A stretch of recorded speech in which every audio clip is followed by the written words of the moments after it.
if you've gone through something difficult in your life, if something in your life has fallen apart, if you're going through a divorce, if you're going through a breakup, if you're going through some other kind of tragedy, some other kind of grief, loss of a business, loss of a home, um, you've more than likely read this book, When Things Fall Apart by Pema Chodron. One of the most powerful spiritual books that I've ever read, and one of the books for healing, best books for healing I've ever read. And the thing that I want you to know is chapter 2 of this book is called When Things Fall Apart. So the chapter When Things Fall Apart in the book When Things Fall Apart is one of the most powerful chapters. And I want to share with you 6 truths, 6 lessons that she shares with us just in this one chapter. And it will dramatically change your life. If you pick up this book, just read chapter 2. Everything that I'm going to read to you, I'm like, wow, each truth just has blown me away over the years when I went through my own divorce. And I want to share it with you. And if you're going through something difficult, pick up this book and read chapter 2. And here are these truths. First of all, it starts with this quote: When things fall apart and we're on the verge of we know what not, the test of each of us is to stay on that brink and not concretize. The spiritual journey is not about heaven and finally getting to a place that's really swell. That is not the spiritual journey. So you're wondering, okay, what is the spiritual journey? That's what chapter 2 is about.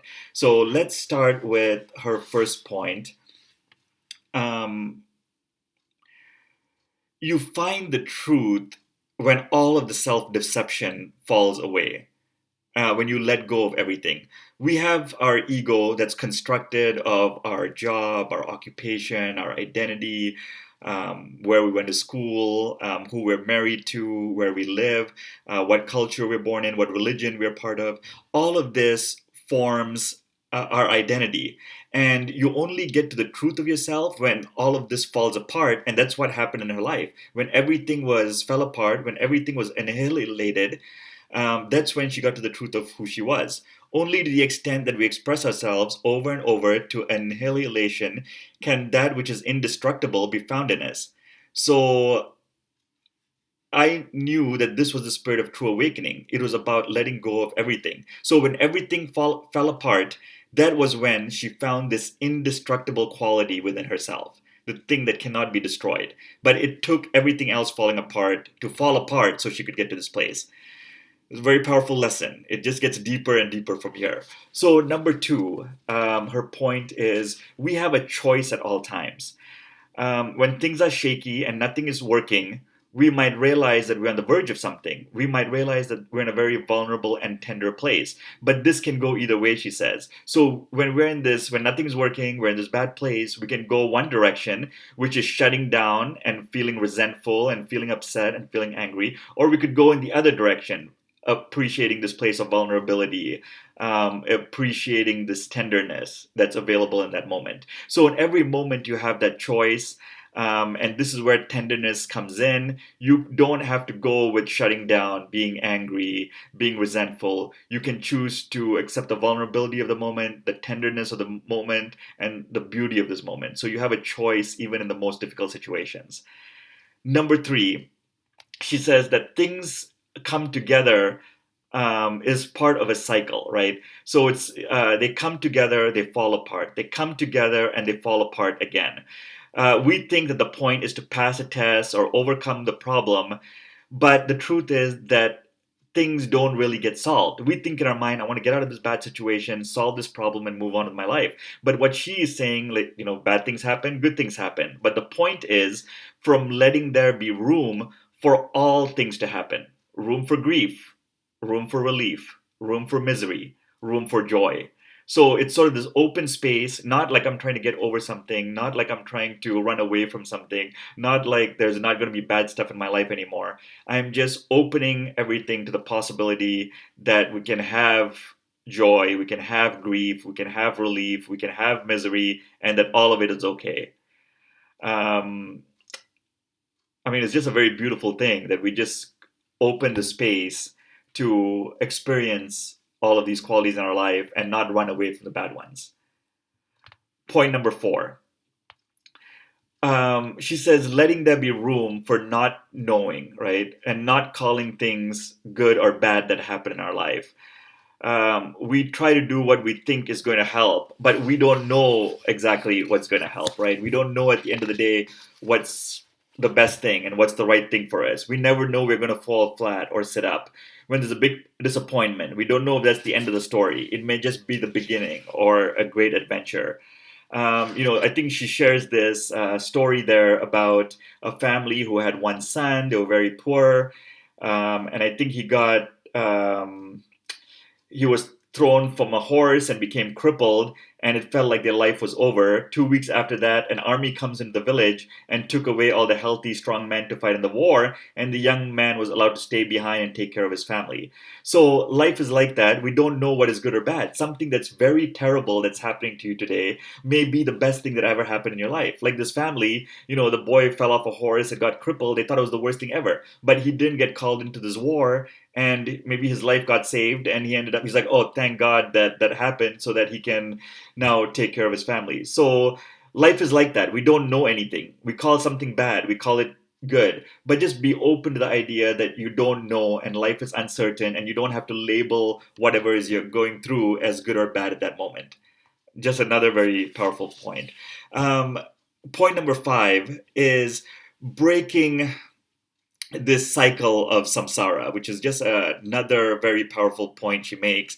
The very first noble truth of the Buddha points out that suffering is inevitable for human beings as long as we believe that things last, that they don't disintegrate, that they can be counted on to satisfy our hunger for security. So we can't believe that we will never face suffering. We can't believe that we will never face pain. We can't believe that everything is going to stay permanent forever. If we can get used to the idea that nothing lasts, we will do much better in life. The spiritual journey is not about heaven and finally getting into a place that's really swell. In fact, the way of looking at things is what keeps us miserable. Thinking that we can find some lasting pleasure and avoid pain is what is called samsara, a hopeless cycle that goes around and round that causes us to suffer greatly. We want to stay away from the painful experiences and we want pleasure in our life. And that is a deception, a delusion, and it causes us so much suffering. If we just think things are transient, good things happen, bad things happen, and we can live with both, then we're just in a much more, we learn to accept both the good and the bad, and we just live in a much more peaceful state of being because we're not hooked onto this idea resisting the bad things and only clutching on to the good things. Oh, my life is only okay when good stuff happens and I need to run away from the bad stuff. We just hold on to the idea more that life is temporary and transient and I can deal with whatever comes into my life. Just another very beautiful point. And let's see, and point number 6 is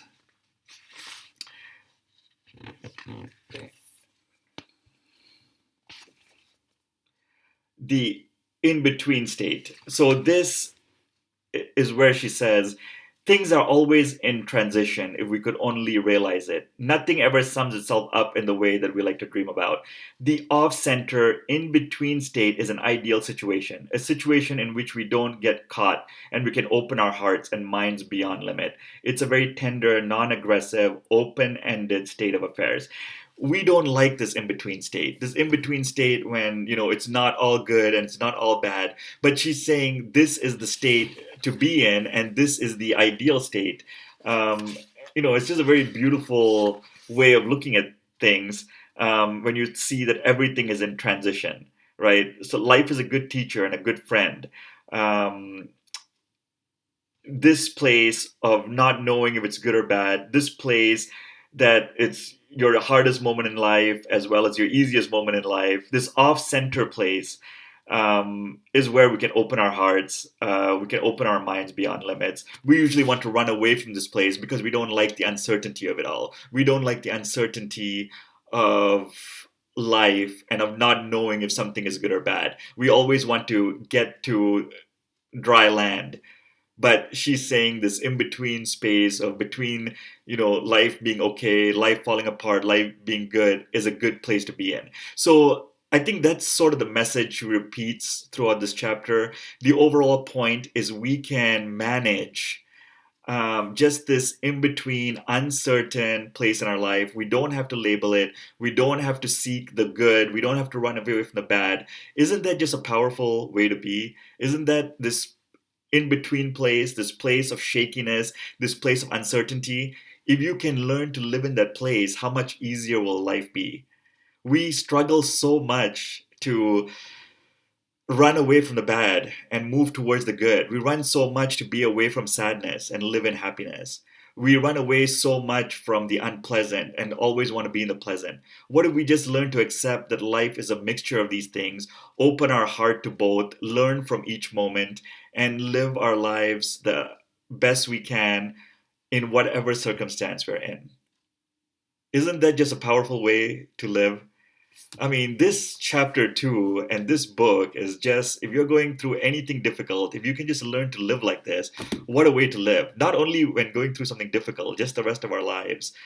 It just, gives us so much peace, serenity, calmness. Like, okay, no matter what's going on, I can deal with it. I've learned to deal with this in between place. I know I have a choice in this difficult place. So pick up this book, reread this chapter. It's really the best way to live our lives, especially when things fall apart and even when things haven't fallen apart, even just living our regular course of our lives, just the up and down of everyday life. It's a good way of being.